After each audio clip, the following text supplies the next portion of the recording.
તાનેરાની rail નદીમાં આજે બીજા દિવસે પણ પાણી આવ્યું છે. ગઈકાલે વહેલી સવારે ધાનેરાની રેલ નદીમાં પુષ્કળ પ્રમાણમાં પાણી આવ્યું હતું. મોડી રાતથી લઈ વહેલી સવાર સુધી પડેલા વરસાદને લઈ સમગ્ર તાલુકામાં પાણી જ પાણીના દ્રશ્યો જોવા મળી રહ્યા હતા. ત્યારે તાનેરાની રેલ નદીમાં પણ પુષ્કળ પ્રમાણમાં પાણી આવ્યું હતું અને જિલ્લા વહીવટી તેમજ સ્થાનિક વહીવટી તંત્ર પણ રેલ નદીના પુલ પર દોડી આવ્યું હતું. તે બાદ આજે ફરીવાર વરસાદ તો સામાન્ય હતો, પરંતુ સાંજના સમયે ફરીવાર ધાનેરાની રેલ નદીમાં પાણી આવ્યું છે. ધાનેરાની રેલ નદીમાં પાણીને નિહાળવા માટે મોટી સંખ્યામાં લોકો ઉમટી પડ્યા હતા અને રેલવે બ્રિજ પર ટ્રાફિક જામના દ્રશ્યો જોવા મળ્યા હતા.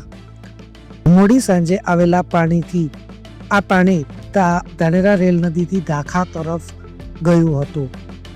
મોટી માત્રામાં લોકો પાણીને નિહાળવા માટે રેલ નદીના બ્રિજ પર આવ્યા હતા.